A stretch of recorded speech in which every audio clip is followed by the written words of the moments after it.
Hello, everyone. Welcome to the Just to You podcast. My name is Eric Nicole, and I'm your host. If you are a first time listener, welcome to the conversation. And if you're a regular, I'm honored that you've decided to join me for another episode. The Just to You podcast is centered around a network of conversations which are meant to connect us, to inspire us, to find our own confidence, our own voice, and to live our own truth. And who knows, we might even learn a little something new that ultimately allows us to live in the sweet spot that I like to call the just do you space of being. Each week, I have the privilege of sitting down for unscripted conversations with friends, family, colleagues, community leaders, and influencers that all share their own personal journeys. I hope that you enjoy our time together as much as I have. We are certainly going to laugh, and yes, we might even cry a little. But in the end, we're going to know that we're not alone during our life's journey. So, are you ready? Great, let's do this. Welcome to the conversation. All right, everyone, welcome to today's episode of the Just to You podcast. I am really excited to sit down with my guest today. So I'm just going to jump right in and introduce you to Christian Ray Flores. Hi, Christian. Hey, Eric. How are you?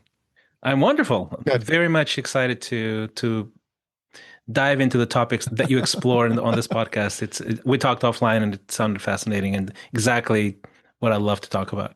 I can tell because after spending some time looking around your social media and your websites and your bio, you are quite the active person.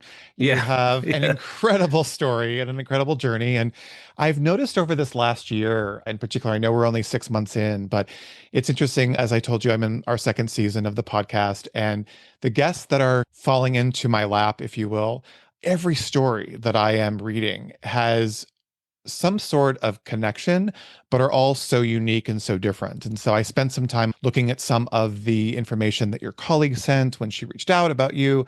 And then I really started to dig into your story. And we have a lot to talk about. So we're going to get right to it. Let's do it. I do want to take a minute just to briefly introduce you. And then I've got some questions for you to kick off this conversation. But for our listeners, Christian is an artist and an entrepreneur and a philanthropist and a coach. I think wears many hats, which we're going to talk about today, but he has this incredible life story in this journey. And as we know, we've talked about this on most of our episodes, that our journey from childhood that takes us into adulthood and finding this space of being true to ourselves and living our truth and many times helping others find that same space is really remarkable. So I'm going to let Christian tell the story, but very early beginnings as a refugee coming from Eastern Europe. You've been a pop star. You've had this I've been remarkable story. So I can't even begin to read it because I want people to hear it from you. But thank you. Yeah. What I love about you is you really are this kind of epitome of this just do you space of being. So do us a favor, take a minute and just give us a little bit of a glimpse of who you are and what you do. And then I've got a lead off question that I want to start us off with the conversation. Yeah. It's a very confusing story, so you feel free to go into any rabbit hole you desire, you prefer, but I'll give you like a very quick overview. Yeah. So I'm this international person. My mom is Russian, my dad's Chilean, and I was born in Moscow. But as a baby, my family moved when I was a baby to Chile, and we were going to spend the rest of our lives there. A teacher and an engineer, a family like a middle class family, and then everything changed after there was a massive military coup. In Chile, they overthrew the government, a military sort of group, and they put a bunch of people in concentration camps. My dad was in a concentration camp. They tortured and killed a bunch of people. And it upended our life, right? So we ended up refugees in a refugee facility, got asylum in Germany, went back to the Soviet Union. It was horrible. We lived in this one communal apartment, sharing an apartment with somebody else, another family. Then my dad got a job in Mozambique after the colonial powers left, and we saw about a year in, we saw a civil war start there, and we had bombings in the city, that kind of thing. After my parents divorced, I was 14 years old. We went back to the Soviet Union because she wanted to go home, and I was plunged back into sort of this very grayscale, mediocre world of Soviet reality. And then right after I graduated from college, the whole thing came crashing down. So again, I saw an attempted coup, tanks in the streets of Moscow. It's like this deja vu on 3 different continents. Yeah. And all of that stuff led to this complete vacuum. And in that vacuum, I decided, okay, I'm not going to do what everybody else does. I'm going to do me, right? To your point, all of my peers were going into academia or business or banking, and because I got a degree in economics. And I was like, I was very musical my whole life. Let me try that. So I became basically one of the top pop stars in Russia, like in about a year. It was crazy. It led to a decade-long career, and we even helped elect a president who was Mhm. running against the communists. The last time the communists were coming back was during that time. And they used my song as the anthem for his campaign. So that's basically like the quick Mhm. zero to maybe like mid 20s story. Wow. Yeah. That's one lifetime, right? That's All one in life. and of Yeah, itself. that's right. Yeah. So we're an only child? No, I have a sister, Monica, Okay. So you have a sister, Monica, older, younger? younger, 2 years younger. So the two of you growing up in these kind of circumstances Yeah. is enough, even just with one, right? To have to go through Yes. that every time you moved. What was going through your mind at those times? Were you aware of what was going on, obviously, but were you aware of the impact that it had on you and your family? What were the thoughts going through your mind at that time? As a child, I don't think you're mature enough to make sense of it, but you have feelings, right? Mm-hmm. It's almost like this energy that Mm-hmm. you're around. And I think for me, what I remember is fear very strongly because my first childhood memory literally is standing outside of this concentration camp. They used stadiums, soccer stadiums, to put people in there because they were large enough. And my mom was trying to pass food through a guard to my dad. And I was holding her hand. I was afraid of the soldier. Like I remember those emotions and that sort of sense of intense instability, intense, basically lack of any prospects, right? There's no Mm-hmm. certainty whatsoever, which I think strange for a child because that's what children want is structure and certainty. And so that, I remember that. And then I think then it was a whirlwind. So we moved 4 countries by age 7. So I land in Africa. This is literally my fourth country, my third continent. Everything is different again, right? People, body Everything, language, yeah. everything. And so I think at that moment, I remember very distinctly that I went very small, very introverted. My dad tells me I went quiet for a year. I wouldn't talk almost Mhm. anything in social settings because I was like so disoriented. And I was like, Sure. why are you so quiet? I go, I don't know. I don't speak the language. There's so many languages. What are the languages? Like all of that stuff. Yeah. So I remember at that point, it was this sort of shrinking to just survive. And then I think moving back to Russia was a huge tragedy because it was like tragedy upon tragedy. I'd grown to love Africa, and anyone Mm. who's ever spent any time in Africa will tell you Africa doesn't leave your heart No. ever. And that's just it's interesting. It has this magical sort of energy about it. And but then it was also after my parents' divorce, and I was Mhm. going to a place I remembered vaguely because I was 5, 6 when I was there. That was not fun. So I was just heartbroken when we moved back, and I was a Mhm. teenager, and my dad is not there anymore. So it's like pretty like 3-level catastrophe for me Yeah. emotionally. Yeah, and these are all formative years, right? Those are Yes, all the yes, very years where much. you're building your personality, you're building your confidence, you're Yeah, building yeah, your connectivity with people, your tribe, your foundation.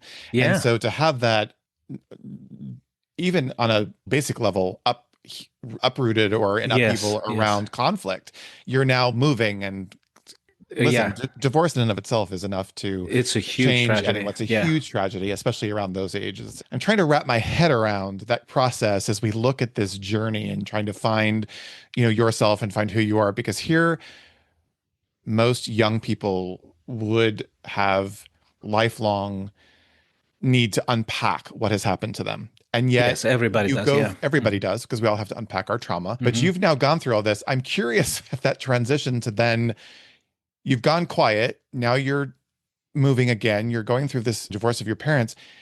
How the heck did you then transition into this pop star status? Because that takes a whole other Yeah, no, yeah. set of Oh, energy and people and right? counterintuitive. Yeah, it's counterintuitive. It's true. I think my theory, obviously, human beings we're all a mystery, honestly. Yep. I don't think anyone really knows exactly how things work, but you have broad strokes. So my Sure. theory is that I got a lot of one of the things of a musician, of an artist, of any kind actually, is that you can reflect something Mm, through your art that makes people feel something they can resonate, right? So when you mhm, draw a painting, write a book, or sing a song, people go, "Yes, I feel that way." mm. And I think when you start almost like adulting, like serious stuff happens around you Sure. so early and in such a compounded way back to back, it matures you. So it gave me like this early start into maturity, into Mhm. insights into human nature. And that is a great advantage for an artist. So that's one theory when it comes to just how can I produce something that is valuable for people. Sure. I think the other is when you are trying to fit in, because it's primal for all of us, Sure. kids, grown-ups, whatever, we're tribal beings Mhm, and we want to fit in. We want to fit in because it's a very primal thing. We don't feel failure. Actually, people think that they feel failure. They don't feel failure. They feel what people will think when they mhm. fail. Sure. So it's really we fear rejection by a tribe because for thousands of years, you're rejected by your tribe, you die, Mhm, basically, right? So it's very powerful within us. One thing for me, I think that what happened is by the time I was in my late teens, I was in college, I was doing music, I was dancing, I was singing, at the same time as getting a degree in economics, I realized, you know what? I try to fit in, I really want to, but I can't. mm, And if I can't fit in, I'll stand out. mhm. So it's almost like you go completely flip it, Opposite. Sure. opposite, and you basically. So I think on a very not even it wasn't really super intentional. It was just like a switch Mhm, happened within me, mhm. where I'm like I'm gonna embrace the highest level of uniqueness that I can possibly express Mhm. in creativity. And that's how I'm going to do it because even if I try, it just does, I don't belong anywhere. Sure. So I think so. That's another theory. Yeah. I think it's also super powerful because young people are much more resilient and much more malleable, I think, as adults, because we get set in our ways. And at that age, Oh, totally. I remember doing some self-reflection work, and we talk about what it means when we're young and we're running around and we're acting silly on the playground and we're skipping and singing and having this great time and we're being fully self-expressed, and then someone says something or something happens, right? You're Yeah. living through a conflict or a divorce, or a friend says something, or a teacher, and we shut down and we create a conversation about ourselves, and then we live through that conversation for the rest of our lives until we Yes. unpack it later, probably in therapy or a That's class, true. right? And Yes, that's then exactly we it. go, Yeah. oh. But I find that as I hear these stories of all these people who have shared these amazing journeys, is that we're much more resilient than I think we give ourselves credit for. And we find ways of survival. And it doesn't mean that we don't have trauma and we don't have to unpack all that. But to go from what you went through to then become this pop star is pretty remarkable, Yeah. because, Yeah. and it's remarkable even if it was survival for you, even if Yeah. it Yeah. turned out to be this opportunity for you to find that next step, is pretty remarkable and pretty, it's powerful. It's super powerful. And this was around a time, as you were saying, and as I read in the caption, this was around the time that Yeltsin was around, Hmm. right? And you wrote this song, right? Is that correct? Yeah. So I started doing music like a couple of years into after the fall of the Soviet Union, like a year and a Right. half. I started by the end of '93. I was on national television. Wow. So Yeltsin, I think, took over '92, something like. He was the first president. He was running for re-election in '96. By then, I was already pretty famous for 2, 3 years. And I had a string of hits and had one that went completely stratospheric. It was literally everywhere, radio, Wow. TV, every club, every party. Like we had, like during the Chechen War, a little bit later, the first, there was two, but I had people come to shows and they were military people who went in war, and they were like, we would listen to that song before going to battle. Wow. It was that stuff. So I had the Wow. song called Our Generation. Uh-huh. It was just defiant. It was about new times, it was called Our Generation. And so Boris Yeltsin was trailing in the polls against the communists who were making a comeback. Because obviously there's a lot of people super upset about the loss of stability, loss of Sure. identity, all of that resentment. So they wanted the old times back. And of course, I did not want the old times back. Okay, it would be disastrous for me. So they just used that song for a lot of their campaigns, and we went on tours. I was on television all the time. Wow. Fearless at the time. And now I think back and I go, man, that was unwise because, like, here in America, you back a candidate, he doesn't win. Oh, in Russia, you don't, your guy doesn't win. The least damage you can suffer is not have a career anymore. Worse things can happen. Like you can Yes. probably even see recent events. People tend to Yeah. fall from windows and stuff like that, Mhm. have all kinds of accidents. Yep. So Sure. we don't know what would have happened if they came back, but it Mhm. was definitely not a good thing for me. So what was going through as a young person, teenager, right? Mid Yeah. to late teens, what was going through your mind? Did you know the difference and the impact that your music had? It's interesting. This week's episode, I was telling you before we jumped on, was a guest that was talking about the power of music and sound and the Mhm. healing abilities of music and sound and technology, and is very much into that, building incredible systems to help in Yeah. healing. And music is a huge thing. And we were talking about, even for me, getting through the last 4 years of dealing with divorce and then our economy and elections and all those things.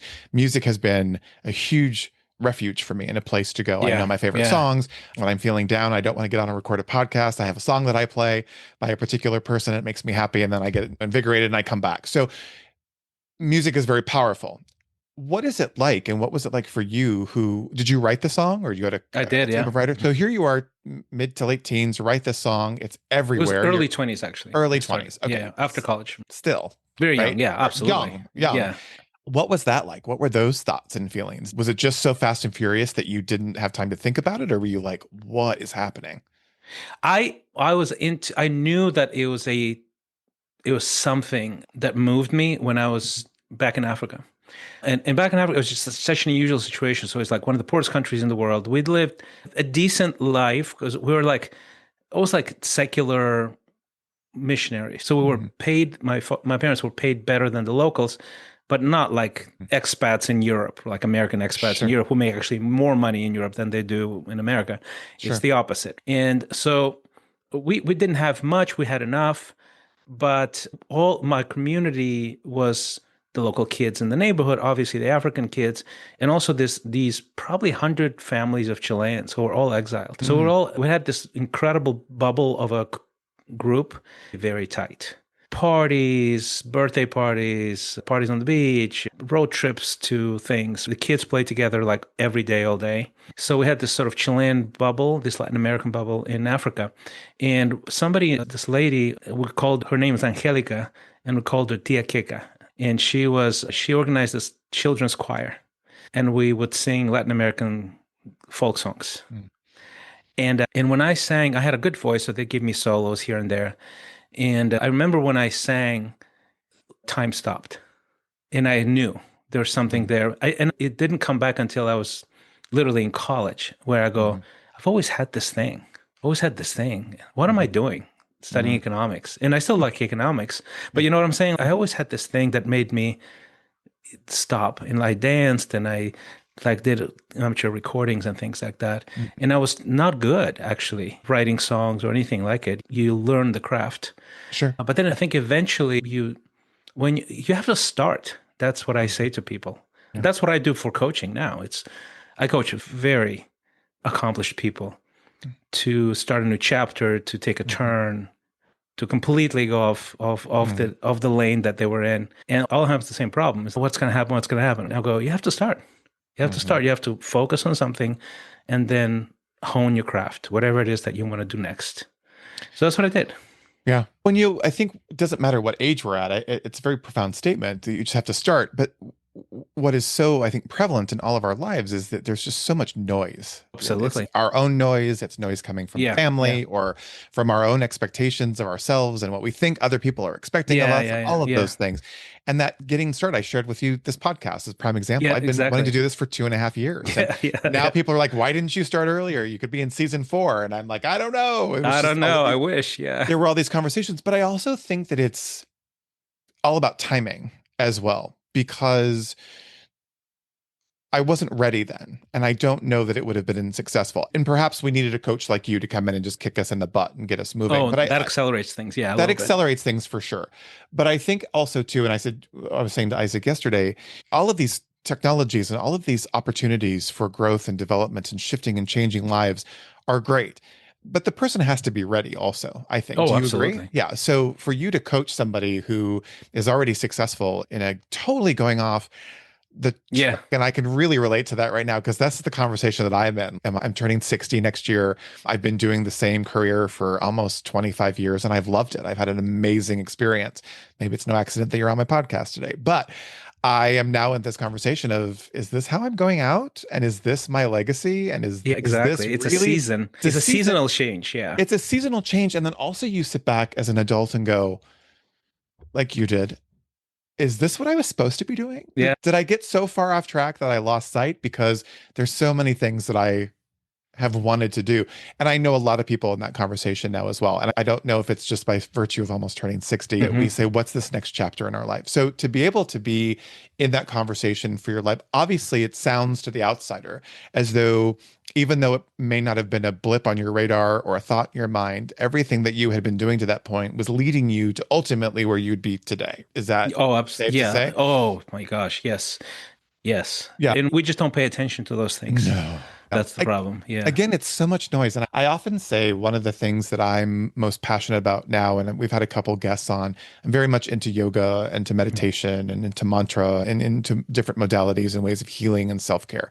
We all need that right now. I think Mm. everybody. And what I think is so interesting is in going through all those practices, they become for some ritualistic and they'll do it all the time. They're very good at it. They'll come for some other people, it becomes very hit and miss because we get distracted and we don't stay focused in that training mechanism. We don't stay Yeah. focused in that Hmm. training spot, which I'm sure you as a coach are really good at getting people to stay in that training mode because Yes. otherwise Yeah. results. But I think what's so interesting is that when it becomes routine and uninteresting is when I'm speaking just for myself, go offline and fall away. And then something will happen, and then I'll need to get back on the track again. I'm like, oh, I haven't been doing my practice. I haven't been doing my daily Hmm. activities. And it was really interesting this last go around. I'd fallen off this routine that was super helpful. And I started to go into this space of anxiety and depression and just not being able to cope very well, which I tend to do. And this has come on most recently over the past couple of years.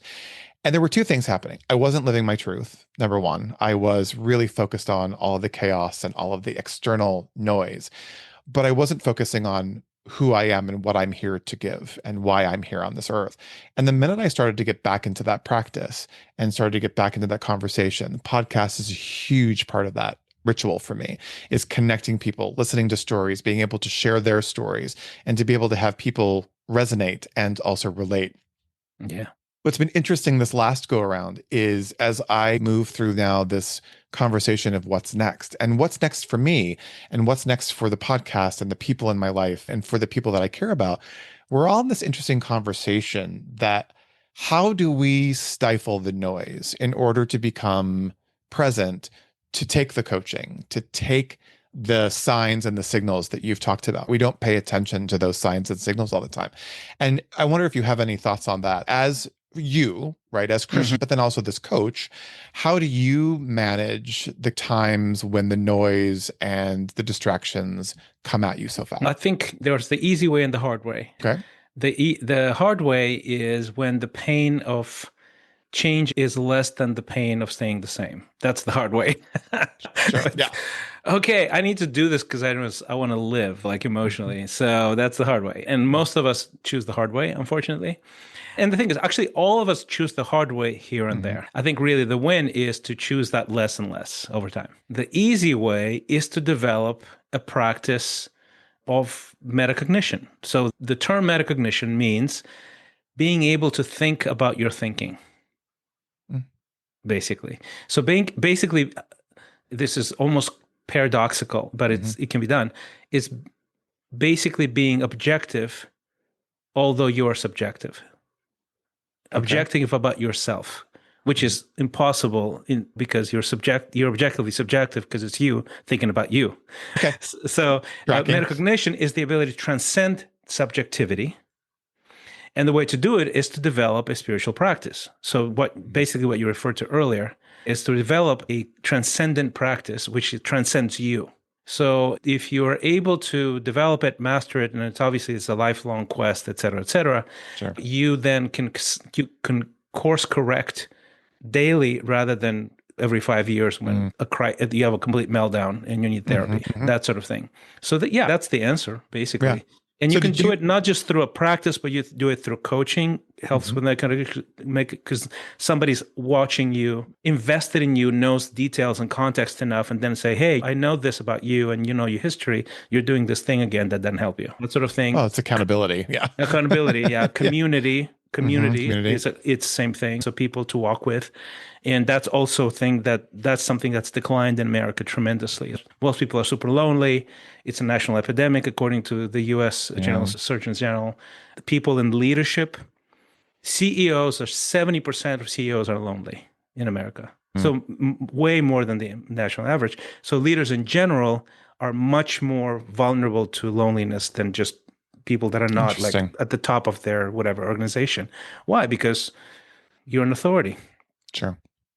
It is what it is. There's a downside to that, right? People won't tell you the truth. They're not in authority over you. You have to create an environment where you're under the authority of somebody else. And especially when you reach high levels of authority, people tend to not want to create authority over themselves. That requires a very mature person. Yeah. To say, okay, I'm literally at the top of my profession. Usually that coincides also that you're the most influential person in your family or your friend group. So I'm at the top of my profession, my family, I'm the head of the family, I'm the patriarch or matriarch. I'm also probably the most successful guy in my friend group. You have to make an effort to bring somebody into your life to have authority over you. Sure. And most people don't. Yeah. Yeah. Yeah. So when you were transitioning from now this big pop star, all of that, where were you headed at that point in that next chapter after that? Where were you going? Well, ironically, it's a great segue, by the way, from the last thing I said. I'm at the top of my profession. Right. Like I'm entertaining millions of people, right? Millions of people. I am, of course, my family is proud of me. All of my friends look up to me. And then the life will reveal the flaws and the weaknesses and the blind spots, whether you like it or not, whether you choose to acknowledge it or not. So if you're in a lonely place with no accountability, no authority over you, then you're on your own with your flaws and your character traits that are not helpful. So that's where I was. So I was literally had a #1 hit at the time and I was clinically depressed. And what that was triggered, I had many flaws. And honestly, to be fair, I'm 25 years old, okay? I was going to say. Yeah. People do stupid things when they're 25. Everybody does, right? I have 3 kids, 2 in their 20s, one in her 30s. And I'm like, yep, sounds about right. Exactly. And you just have to let it happen, right? You just have to let it happen. It's just a season, right? So just a season for stupidity, right? And I was like, but I was, because I had layers and layers of trauma on top of that, I was dating. Basically the dating angle, the love angle was my downfall because I come from 3 generations of broken homes. I was super traumatized by my parents' divorce, and now I'm dating. On top of that, I'm not in a normal dating situation. I'm a pop star. Like literally millions of like teenager girls have like posters on their wall. It's so weird. It's a very strange, abnormal place to be, actually. So that disorients you quite a bit. And I was dating here and there, didn't know how to do it. Every time it got serious, I would sabotage the relationship. I was dating this model because at the time I was supposed to date models, which like I was like this walking cliche, right? Yeah, runway model. We should be on magazine covers together. Let's do this. Nothing. It was so superficial. It's crazy. It's just cringeworthy. But that's where I was at, right, in my character. But then this one girl gets pregnant. We have a baby. I don't even know what to do with that. I sabotage that as well. She walks away, cuts me off from my child, my oldest daughter, Diana. And I was just destroyed completely. Didn't eat, lost a lot of weight. I was already super thin, lost a lot of weight, couldn't create, couldn't write. And then somebody comes into my life who is this Canadian missionary, this pastor. And then I chose to put him in authority over me. That's my point, right? I'm like, you have something I don't have. Tell me what to do. And that was literally the smartest thing I've ever done in my life. Because Mhm. I'm like, I know you have something I don't have. I have all these people around me. No one will tell me the truth. And I'm super lonely and I'm also messed up. So if you're super lonely and messed up, no one's going to help you, right? Find somebody to help you. So that's what I did. I found this guy. I submitted to him. I'm like, please tell me what to do. And he fixed me, basically. Mhm. And that's Mhm. honestly the reason why I coach now, because it shocked me how the catalytic effect of a coach who on the direction of your life, your very trajectory of your life can change because of one person. It's crazy. I've always said that one of my beliefs is we need our what I call squad. Yeah, I for tease a sure. lot. I get a lot of crap for it, but I watch some of the Housewives, You do. franchise. I do.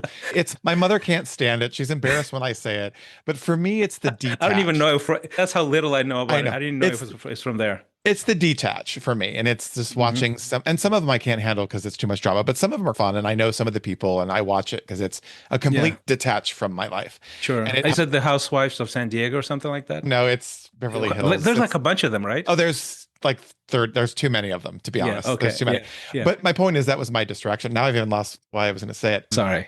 That's okay. Oh, geez, I'll have to come back to that because now I've lost my train of thought. Isn't that funny? Squad. You said Oh, squad. You need a squad, squad. Yeah. squad. So they travel around with what they call their glam squad. So they travel the world in all these episodes, and they've got their hairdresser and their stylist and all this ridiculousness. It's just silly.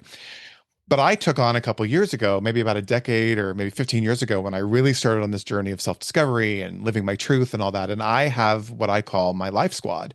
And my life squad contains my trainer and my coach. I have two coaches. I have a Okay. nutritional person. So I have these people in my life that will hold me to account, that I Yeah. use as a sounding board. And exactly what you said, my friend Darren, who is this fellow podcaster and my coach, literally multiple times has done exactly what this guy did for you when I've said, no, you got to tell me what to do because I don't know. Well, I've lost my way. And I know faith is very important to you. Same with him, same with me.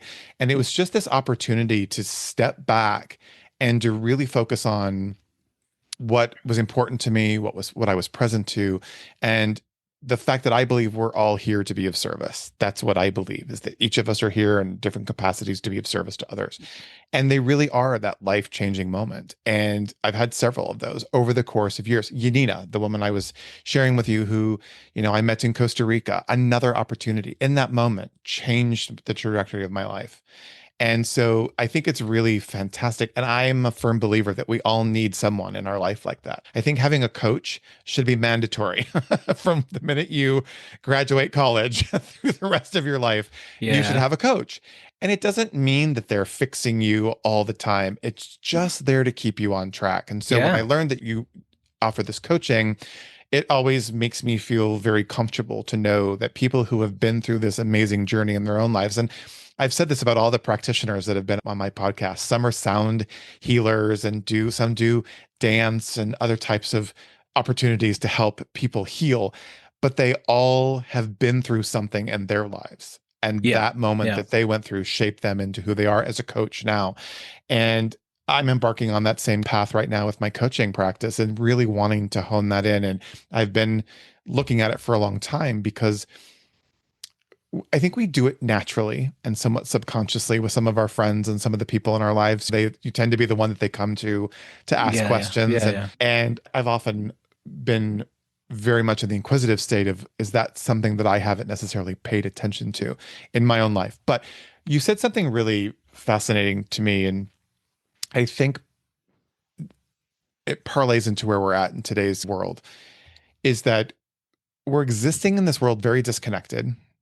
We are not really connected to ourselves. I know sometimes I float 5 feet above my own body. I'm not present in my own body. But I also think we are losing sight of how to communicate, of how to relate to people, of how to be in conversation with people, because we're using text messages and we're using all of these external forces to communicate, social media.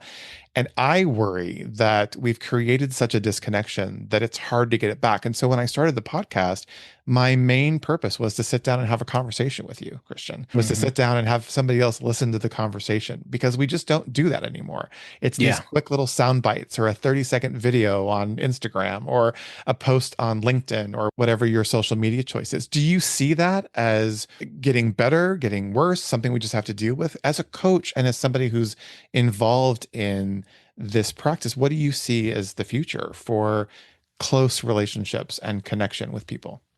I think I'm an eternal optimist, right? So I'm very biased in in that sense.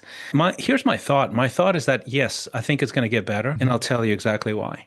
Okay. I the some of the both the upsides and the downsides of social media that have really messed us up when it comes to disconnection. It was really about it was attention economy. So it's really Mhm. capturing your attention. So it's all click and bait. In that kind of economy, what flourishes is outrage, entertainment a little bit, Mhm. cats playing piano, things like that. But a lot of outrage and division because that's what Mhm. gets attention. It's very primal. It goes straight to the amygdala, fight or flight kind of stuff, and Mhm. some positive stuff as well, inspirational stuff. But I think the negative stuff has much more direct. It goes faster to your amygdala. People respond to Mhm. that because of how we're built. So that attention economy, I think, will is already shifting to a trust economy. A trust economy is that's where somebody will tune into Eric's podcast because they trust you. Mhm.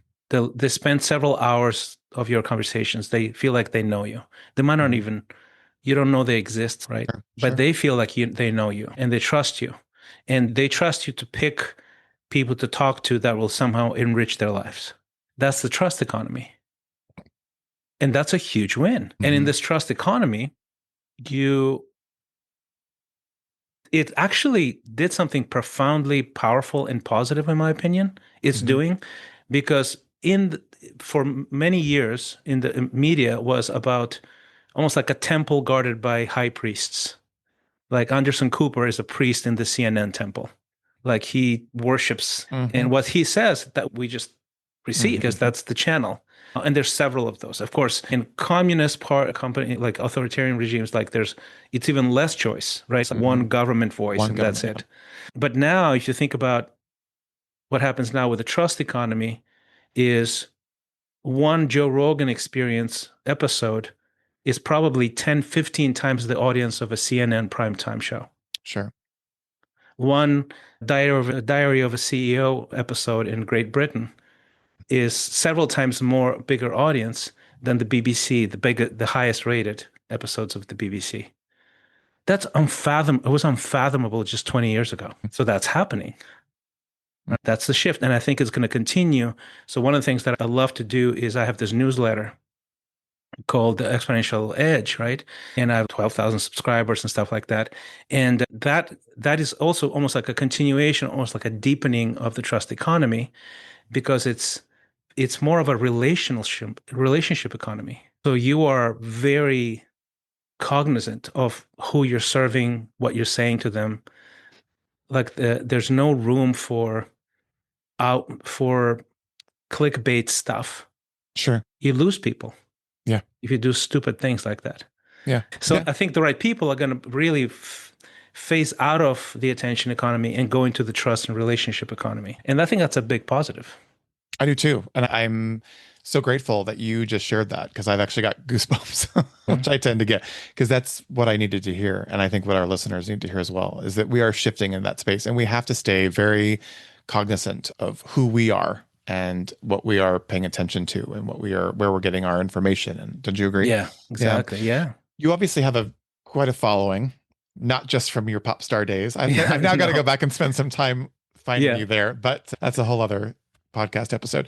But you've obviously got a big following and you have a lot of people that are, I'm sure, listening and surrounding themselves with this positivity. I have to say, I love these interviews because I sit sometimes when people get on recording, and those that are listening on audio only can't see that you've got an amazing backdrop behind you. You have a poster that says "Dream Big," which I love.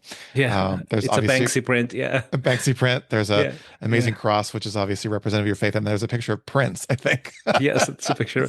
Picture of Prince. So Yeah, I love that. I've been looking it's at it the whole time. eclectic. Yeah, It's eclectic, but what I love is that you have an opportunity to really shift conversation and shift the paradigm that people live in. And you can do that in so many ways. And like I said, I was really taken. I obviously noticed too, you have an amazing wife and these three beautiful children.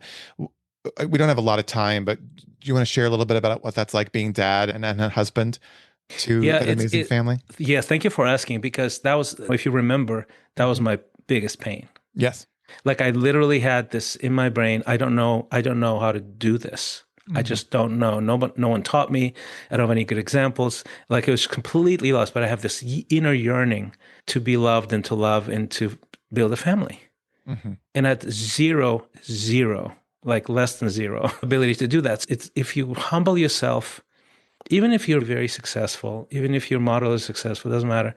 And you have a weak spot and a blind spot, just humble out. Just ask for help. And we don't do that because there's so much, we feel like we lose status or the stakes are high and I'm not used to not feel empowered, like in control. And okay, who cares? Yeah. Like you need the help, ask for help. And that's what I did. It's the smartest thing I ever did it was to listen to Andy Fleming, who was my mentor. And he comes from 3 generations of healthy families, kids. Like he has this wealth of information. And I was like, just a little, I think of Karate Kid, right? Wax on, wax off. I was like that kid. I was like, tell me what to do. I don't care if I'm a superstar. Tell me what to do. Okay, so how do you find a woman? What are the criteria? Like I would be like torturing him with things like that. Okay, so how do I know if she's the one? How do I know if she's not the one? And okay, here's somebody I like. What do you think? Like literally, I was that guy. You know? What do you think? Like I would bring her over. Okay, can you ask her like 50 questions and tell me what your verdict is? That kind of thing. So just trusting somebody with your life is such a liberating thing, and especially somebody who knows what they're doing. And honestly, it took me about 3 years to rewire my brain when it comes to romance. And I met Deb in LA. She used to work for MTV VH1, and she was actually at the dawn of the reality show, like all those early MTV. So she like apologizes to everybody when that's mentioned. I'm so sorry for the industry. And so she was organizing a conference. She was one of the organizers of a conference there in LA, and I was performing and speaking. And I was like, I almost recognized her. I've never met her before because I've been conditioned to look for the right thing by then. Sure. You were looking for the cover model to be with you on the magazine, right? Yeah, I was. Yeah, so that was no longer in my mind. Sure. It was something more than that. And I met her, and I pursued her, and I courted her, and I emailed her every day because this was like dial-up, so calls were still expensive. So I emailed her every day until she moved to Moscow, and we had a wedding. We had 1,800 people at our wedding, like this massive wedding, and wow. Like we had press accreditations at our wedding, and we've been married for 25 years, and we've never ever mentioned the word divorce, not once, because of the help I got. And our children, they love us, they respect us, they give us a hard time, going, okay, you guys set the standard a bit too high. We don't know how to live up to that. We joke around about things like that, but it's the greatest miracle, the greatest accomplishment of my life. That's awesome. That's awesome. I know we could talk forever. I'm super intrigued and also very moved by this conversation. I want to be respectful of your time. You said one thing that I think should be the title of your next book, which is, I think you said humble out. Is that what you said? Yeah. Yeah, humble out. Yeah. I want it on a t-shirt. I want it on a bumper sticker. It needs to be a hashtag. That's pretty powerful. Like humble out. Yeah. So thank you for saying that, because that's now going to stick in my head for the next decade. What's next for you? You mentioned something I want to segue to illustrate, because you said, I've been thinking about this coaching thing. I believe we all have sort of personal seasons, but all of us have universal seasons, like human beings. And it's basically 4. 1, we're a student. Like we go to school, we go to college. We're like really not participating in adult life, but we're learning about it. Then we're practitioners of something. We decided to go into whatever, economics in my case. And you're going and you're trying things out, and most people don't even stay in the thing that they went to college for, right? But we're practitioners. We're trying to learn a craft that will be useful in service to other people. Then become masters Mhm. of that thing. And so we get status, we get promotions, we get a little bit more money, we get a wife, a kid, a golden retriever, right? Whatever. And then the fourth season is the season of a sage. And between those seasons, there's an internal, almost like switch that goes off that I think it's divine. Because if you go from student to practitioner, you can't wait to be a practitioner. But you're also very satisfied with do anything. I just want to learn. By the end, when you're now closer to a master, you're not satisfied with just anything. You want respect, you want status, you want more responsibility. And then you're mastering, you're building, and you're just hustling, and you're just all about that. But then that wears off by the end of the mastery season because another switch goes off. And that's, I want to impart this. I want to serve others. I want to share wisdom. I feel like I've learned something here. And that's the sage season. And I think that's what you're feeling. You're feeling like, okay, I'm in my early 60s. I want to serve others with the thing that I was enriched with. Good things, mistakes, wisdom. That's the season. So for me, this is the season as well. I coach because this is the sage season. And I could go and build 2 or 3 companies or do whatever, but I'm not in that season. And I think what I tell a lot of my friends who I coach are trying to decide what to do. And so I basically tell them the whole season's tale. And I go, if you were in I had this conversation maybe like 4 days ago with someone who is in this early 60s, and they're like, do I go hustle and build this big thing, super ambitious, or do I go here where I can build legacy? And I go, look, if you go hustle, you can. You're just at a disadvantage because you're not in the hustle season. You're in the sage season. Yeah. You're going to be Wow. rowing where you could be surfing. I'm done. We're done. Go surf. Go surf. Episode's over. We're done. Hope everyone enjoyed it. I know I did. Yeah, so I feel like that's the season you're entering, I think. Yeah, but that's really powerful though, Christian, because I think you can see it in people. Yeah. Like my friend group ranges in so many different ages from 20 to 70. And you can see it in people when they're in that sage space and they're trying to row. And because I don't think they give themselves the permission to be in the sage space, right? Yeah. The surfing space. And I don't know if you obviously have this beautiful worldview, right? This from just your upbringing alone. But I wonder sometimes in the US if we just don't get stuck in this conversation of I have to be something by some particular point in my life to show that I've succeeded. I remember dating and I love him to death. He was my first boyfriend. He's amazing. He still holds that place in my heart. I'd still be with him today if timing was different. But I remember watching people because I worked in the entertainment industry like your wife. I worked at Fox and I watched these 20 somethings just be I don't know the word for it, but they were clawing their way. They had to be VP by a certain point, and I'm sitting behind the desk of one of the senior executives, second highest ranking guy at Fox, working as an assistant. I didn't care. I wasn't in that same space, and I would watch these young men and women just, oh, I've got to be this, I've got it, and they were burning themselves out. And I'm thinking, this isn't my space, but I can see it now in a lot of my friends that are older. Some of them embrace it wholeheartedly and will take that time and take that space. How are they of service? How are they going to live out the rest of their life? What's their legacy? And then I watch others that are just suffering through this rowing because they're in this boat with one oar. Yeah. Is the way that I look at it. And they're just going round and round. Yeah. Oh, it's terrible. Yeah. So I hope your next stage is that you don't stop doing what you're doing. You have this amazing energy and voice and perspective that's really powerful. So I want to thank you for your time today. I think, like I said, we could have talked for hours. I hope you'll come back another time and we can get a little bit deeper into this professional side of you and your coaching. I think it'd be something that would really resonate with people. And I hope you'll come back. I do have one final question for you. All right. And that is, if you could go back to that young Christian and tell him something about his life today, what would you tell him?